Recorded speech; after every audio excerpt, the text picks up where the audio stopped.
Hello and welcome back to my kitchen. Today I'm going to be making a bacon, mushroom, and Swiss meatloaf. I've started off the recipe by browning up 4 slices of bacon. I think these are done enough. They can go ahead and be removed.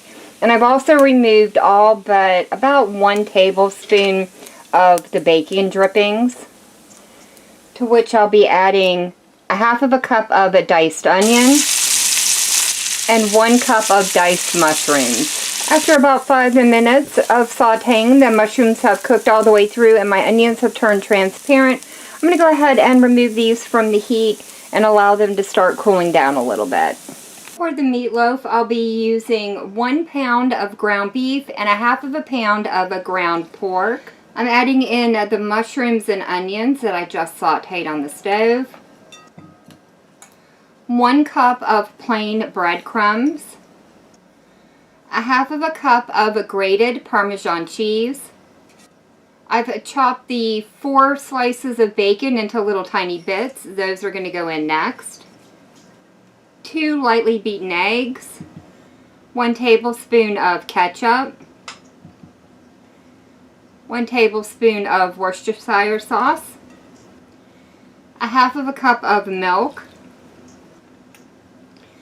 1 tablespoon of fresh thyme, 1 teaspoon of granulated garlic powder, a half a teaspoon of salt, and a half of a teaspoon of black pepper.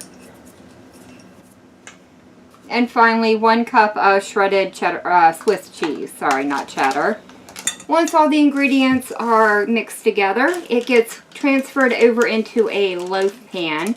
Now, I do have this lined with a little bit of parchment paper, but that's just to help me get the meatloaf out of the pan a little bit easier later on after it's baked.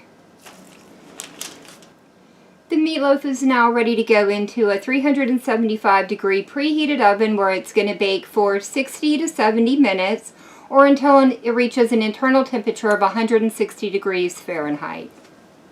Once the meatloaf came out of the oven, I did allow it to sit out on the counter for about 10 minutes just to allow it to cool down a little bit. I'm serving it alongside some mashed potatoes and roasted carrots and just a little bit of mushroom gravy. Now all I have left to do is dive in and try it out. I have to say it smells absolutely fantastic and I can't wait to taste it. Well, this tastes just as incredible as it smells. I'm getting the notes of bacon and mushroom and those nutty undertone notes from the Swiss cheese. Overall, it really reminds me of a bacon mushroom Swiss cheeseburger, one of my top 5 favorite burgers out there. It's definitely something I'm going to be making again. I'm very excited about this one. But unfortunately, that is going to be it for me for the day. If you have enjoyed this video, leave me a comment down below. If you tried this recipe out, let me know how it turned out for you. And as always, thank you all so very much for joining me today. I've been Volker. I hope you guys have enjoyed, and I hope I see you in the next one.